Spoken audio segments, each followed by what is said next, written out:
dengan kegiatan atau program yang dibiayai melalui KPBU, kerjasama pemerintah dan badan usaha, sebesar 60,93 triliun. Assalamualaikum warahmatullahi wabarakatuh. Seperti yang disampaikan oleh Bapak Menko, tadi kami melaporkan tentang progres tahap awal yang meliputi pembangunan infrastruktur prasarana untuk bisa dimanfaatkan oleh ASN dan masyarakat lainnya 2025 sampai 2028 tadi.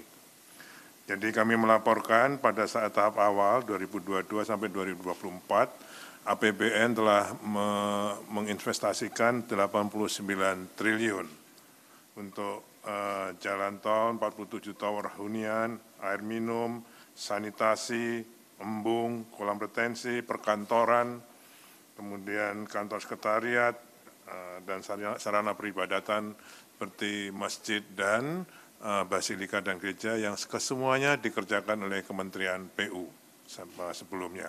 Kami hanya melaporkan progresnya. Di samping itu ada juga investasi swasta yang sudah di groundbreaking sampai September yang lalu sebesar 58,41 triliun.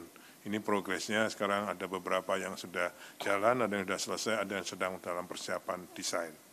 Kemudian yang tahap kedua, ini yang paling penting, beliau mempunyai target bahwa pada tahun 2028 sudah ditargetkan menjadi ibu kota politik. Okay? Sehingga kami ditugasi untuk menyelesaikan ekosistem yudikatif, jadi kantor-kantor dan huniannya, juga ekosistem legislatif, jadi kantor-kantor dan huniannya. Untuk yudikatif dan legislatif, dulu sudah pernah ada desain dari Kementerian PUPR, basic desainnya, beliau minta direview lagi. Kemudian kami nanti dengan Kementerian PU bersama IKN akan membentuk tim desain yang nanti bisa diarahkan oleh Bapak Presiden tentang kedepannya. Untuk itu, dalam menyelesaikan menyelesaikan program dari 25 sampai 2025 sampai 2029 dibutuhkan APBN 48,8 triliun. Okay?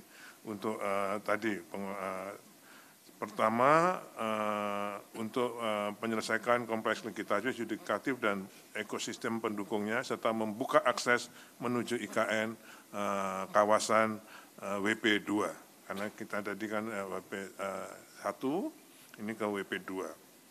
Termasuk juga dalam 48 tahun 48,8 triliun ini adalah untuk memelihara, untuk mengelola prasarana dan sarana yang sudah diselesaikan pada tahap awal tadi.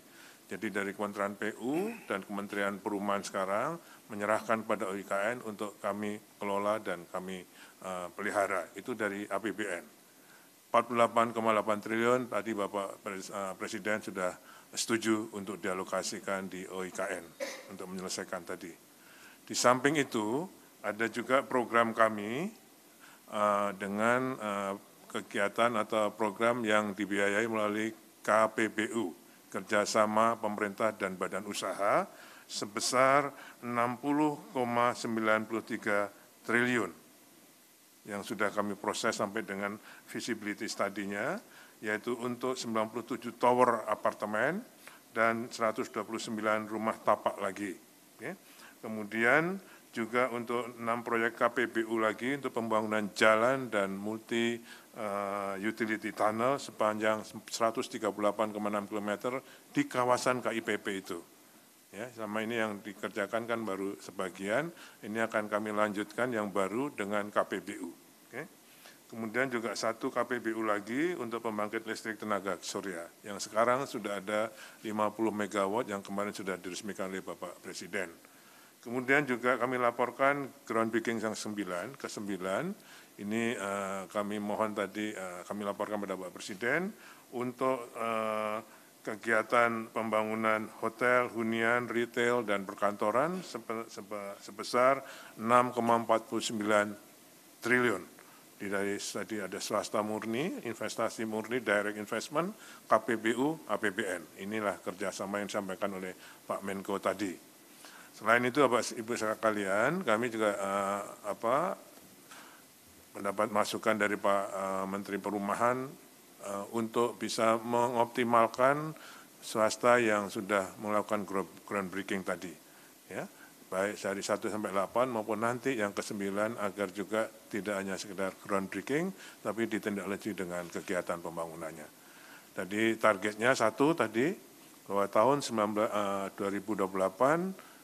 agar bisa ditetapkan IKN ini sebagai ibu kota politik Republik Indonesia. Saya kira itu. Terima kasih. Assalamualaikum warahmatullahi wabarakatuh.